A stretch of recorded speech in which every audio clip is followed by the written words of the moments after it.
से आपको आगाह कर रहे हैं। पनामा केस का फैसला जो कि महफूज किया गया था 23 फरवरी को, पनामा केस का फैसला 20 अप्रैल को सुनाया जाएगा। हम खबर आप तक पहुंचा रहे हैं। पनामा केस जिसकी रोजाना की बुनियाद पर समातें भी होती रही और बयानात का सिलसिला भी आता रहा, और अब पनामा केस का फैसला जो कि महफूज किया गया था 20 अप्रैल को सुनाया जाएगा। सियासी रहनुमाओं की तरह से अवाम भी पनामा केस का फैसला का इंतजार कर रही थी। पनामा केस का फैसला 20 अप्रैल को सुनाया जाएगा। 23 फरवरी को पनामा केस का फैसला महफूज किया गया था। पनामा केस का फैसला अब 20 अप्रैल को सुनाया जाएगा।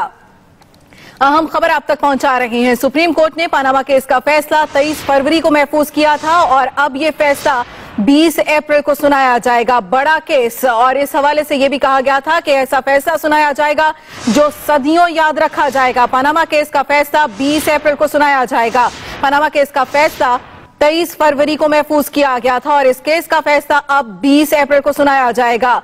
पनामा केस की समातें भी होती रही और इस हवाले से जो सियासी रहनुमाओं की तरफ से बयानात आते जाते रहे, उनमें भी एक दूसरे के खिलाफ बयानबाजी भी की जाती रही। पनामा केस का फैसला जो कि अब 20 अप्रैल को सुनाया जाएगा। 23 फरवरी को इस केस का फैसला महफूज किया गया था और अब पनामा केस का फैसला 20 अप्रैल को सुनाया जाएगा। बड़ा केस, बड़ा फैसला। सुप्रीम कोर्ट ने पनामा केस का फैसला 23 फरवरी को महफूज किया था। सुप्रीम कोर्ट के 5 रुकनी लार्जर बेंच ने यह फैसला 23 फरवरी को महफूज किया था और अब यह फैसला पनामा केस का फैसला 20 अप्रैल को सुनाया जाएगा। हम खबर जिससे आपको आगाह कर रहे हैं, इंतजार किया जा रहा था कि पनामा केस का फैसला कब मंजरे आम पर आएगा और पनामा केस का फैसला 20 अप्रैल को सुनाया जाएगा। 23 फरवरी को सुप्रीम कोर्ट के 5 रुकनी लार्जर बेंच ने यह फैसला महफूज किया था और अब यह फैसला 20 अप्रैल को सुनाया जाएगा। इसी बारे में मजीद तफसीलात जानेंगे एक्सप्रेस न्यूज के नुमाइंदे अकील अफजल से। अकील, अपडेट कीजिएगा।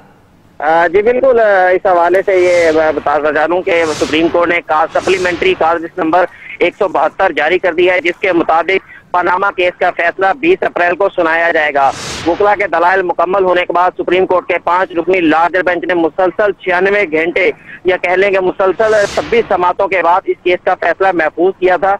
पनामा केस के अंदर इमरान खान की जानिब से दरखास्त दायर की गई है, उसमें वज़ीर-ए-आज़म की नाअहली की भी इस्तदा की गई है, जबकि इसके साथ साथ जो मुख्तलिफ मुकदमात हैं उनकी इंक्वायरी की भी इस्तदा की गई। टोटल 6 इस्तदाएं की गई थी इमरान खान की जानिब से, जबकि इसके साथ साथ जमात-ए-इस्लामी, शेख रशीद और इनके अलावा दीगर भी दरखास्तें सुप्रीम कोर्ट में पनामा केस के हवाले थी। उन तमाम का फैसला 20 अप्रैल को सुनाया जाएगा। जी ठीक है अकील अफजल, आप अपडेट कर रहे हैं। एक बार फिर अपने नाज़रीन को बताएं कि पनामा केस का फैसला 20 अप्रैल को सुनाया जाएगा। सुप्रीम कोर्ट ने पनामा केस का फैसला 23 फरवरी को महफूज किया था। सुप्रीम कोर्ट का 5 रुकनी बेंच केस का फैसला सुनाएगा। अकील, इस हवाले से मजीद क्या तफसीलात हैं?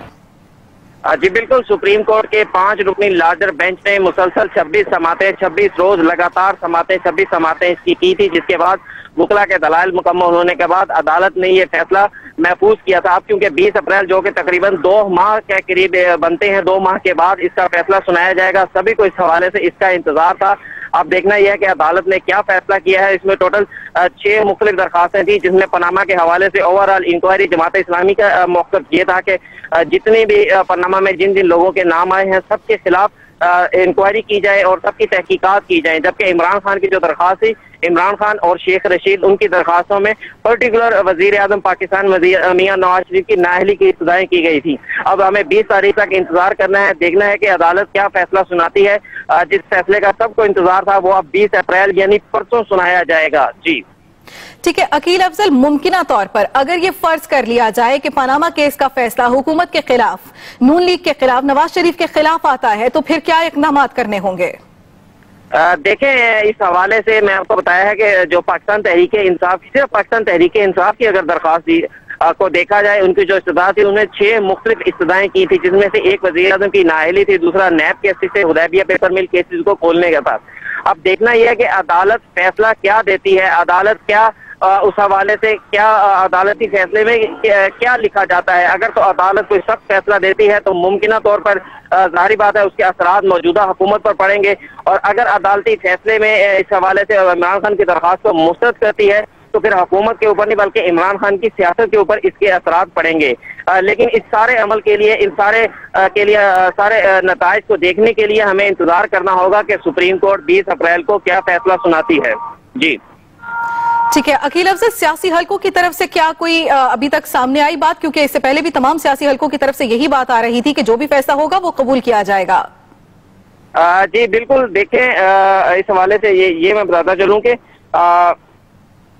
जो सियासी हलके हैं दोनों जानिब से, वजीर आजम भी और इमरान खान भी दोनों जानिब से यही ऐलानात किए गए थे कि पनामा केस के हवाले से जो फैसला है और जो भी फैसला आएगा दोनों हलके उसको मंजूर करेंगे, उसको कबूल करेंगे।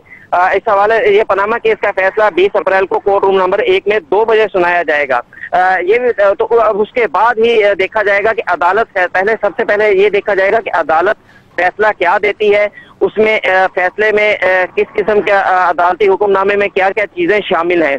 उसके बाद ही हम ये कह सकते हैं, इमरान खान से जब इस हवाले से पनामा के केस के हवाले से बात होती थी उनका यही कहना था कि हम पूरी तरह इस फैसले को कबूल करेंगे और आइंदा का लाहे अमल वो इस फैसले के बाद ही तय किया जाएगा। हुकूमती डायरेक्शन, आइंदा के इंतखाबात, मुल्की सियासत, तमाम चीजें पनामा केस के बाद ही तय होंगी। पनामा केस के फैसले के आने के बाद तमाम चीजों का रुख का तयन होगा कि इस मुल्क की सियासत ने कहाँ जाना है, पाकिस्तान तहरीक इंसाफ के जो स्टांस है वो कहाँ है। अगर अदालत उनको मंजूर करती है तो यकीनन उसमें मजबूती आएगी, उनकी मकबूलियत में भी फर्क पड़ेगा। और इसके साथ साथ अगर हुकूमत के खिलाफ फैसला आता है तो फिर यकीनन इसका नुकसान मुस्लिम लीग नून को होगा। जी ठीक है, ब्यूरो चीफ इस्लामाबाद आमिर इलियास राना भी हमारे साथ मौजूद है। आमिर इलियास राना साहब, इंतजार किया जा रहा था पनामा केस के फैसले के हवाले से, अब 20 अप्रैल को ये फैसला सुनाया जाएगा, मुमकिनात क्या हो सकते हैं?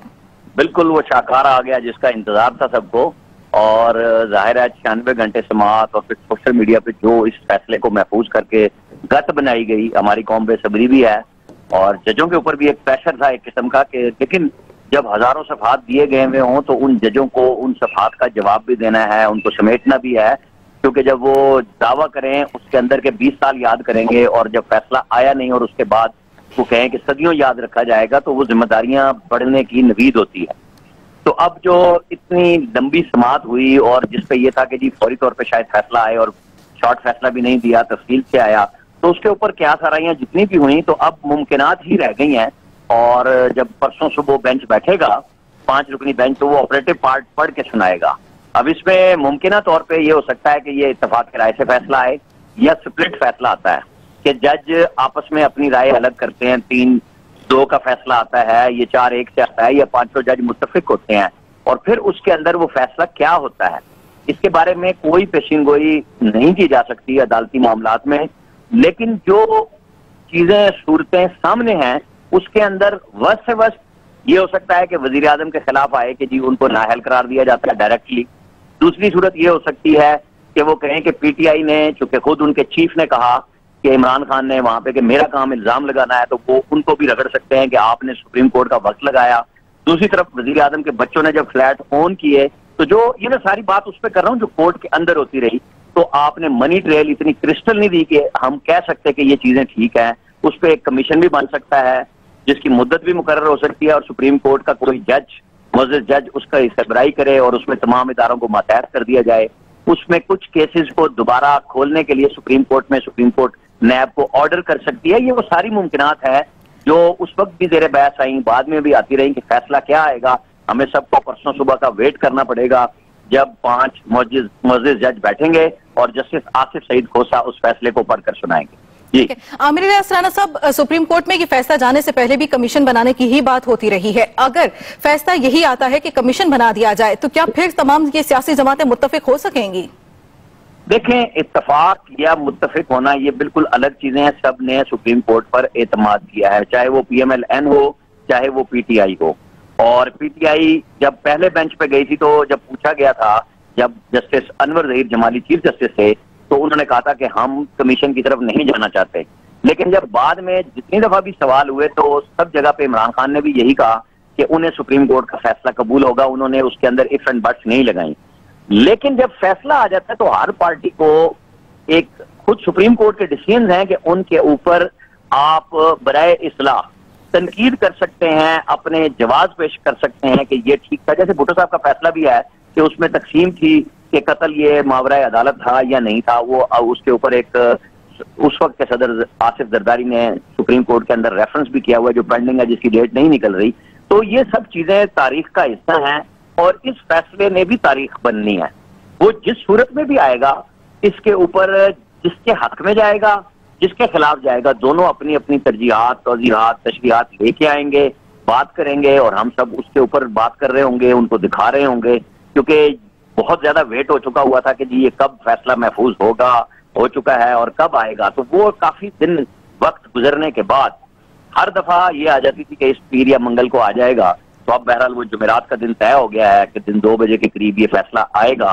तो जब वो बेंच बैठेगा, वो सुनाएगा, तो सबके सामने, चूंकि ये हम सबको पहले भी एक्सप्रेस न्यूज ने खास तौर पे जब 2-3 हफ्ते पहले एक दफा चली थी कि जी अगली कल सुबह पीर को फैसला आ रहा है, तो रात 12 बजे हमने ये बात चलाई थी कि जब भी ये फैसला आएगा, फैसला सुनाए जाने से पहले 1 दिन पहले या 2 दिन पहले या 3 दिन पहले इसे कॉल लिस्ट में आना है, जो जिसमें तमाम केसेस मौजूद होते हैं। लिहाजा किसी को ये नहीं समझना चाहिए क्योंकि ये शॉर्ट फैसला इसका नहीं आया था।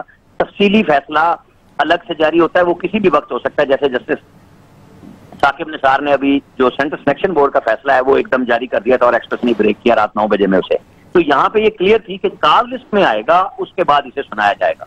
तो बहुत अच्छा हुआ जुडिशरी ने 2 दिन पहले बता दिया, क्योंकि इन सब में जो पार्टियां थी, जिन पर इल्जाम था, जिन्होंने दरखास्तें दी हुई थी, उन सब के वकला को नोटिस होता है। अब उन पार्टियों में कौन खुद सुनने के लिए आता है, जैसे इमरान खान तमाम समातों में आते रहे और PMLN की भी मरकजी लीडरशिप आती रही, तो अब भी ऐसा ही होगा कि इमरान खान खुद आते हैं, सराजुल हक आते हैं, शेख रशीद आते हैं। तो ये सब लोग बैठेंगे, वहां से PMLN की क़यादत भी बैठी हुई होगी और जजों का फैसला सुनेंगे। जी ठीक है। ब्यूरो चीफ इस्लामाबाद आमिर इलियास राना, बहुत शुक्रिया आपका।